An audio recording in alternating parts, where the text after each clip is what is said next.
It's Melissa from the Melmar Group, and I've got a pressure cooker recipe for mac and cheese. So if you want to see more, stay tuned.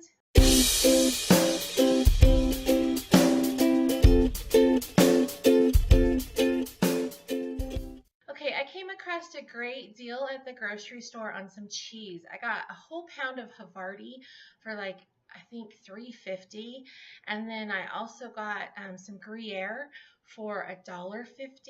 So of course I bought up what I could, brought them home, and started thinking, how can I use this cheese? So I decided to make mac and cheese in the pressure cooker. Let me show you how I did it. Okay, for this recipe, you're going to put a pound of your choice of pasta in your pressure cooker or your Instapot. This recipe can work for either one. The directions are basically the same. So a pound of pasta, dry, not cooked, goes in. 2 tablespoons of butter. You're going to put about a teaspoon of ground mustard. And this is the dry, not the wet like you put on hamburgers and hot dogs. And I had a little bit of this chopped onion, but it's basically powder in the bottom. So I had a little bit of this chopped onion in the bottom. It's basically powder. So you could use onion powder or whatever you'd like. Sprinkle that in.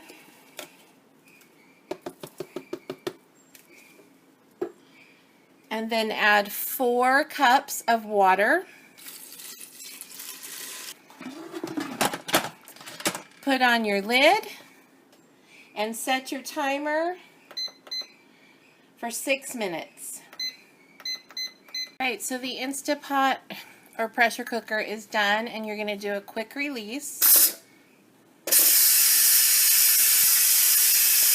Alright, so the pressure cooker has cooked for 6 minutes, and I just did a quick release on it. Just let the steam out right away rather than letting it do its own thing. And I'm now taking the lid off. You can see I've got noodles in there. Now I'm doing 4 types of cheese. And normally I'm not this fancy, but I got some good deals.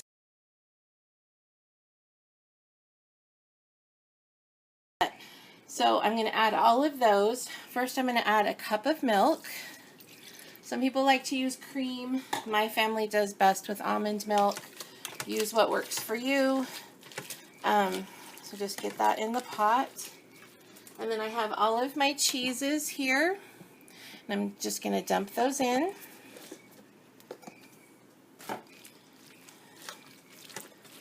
And the pressure cooker is still on warm.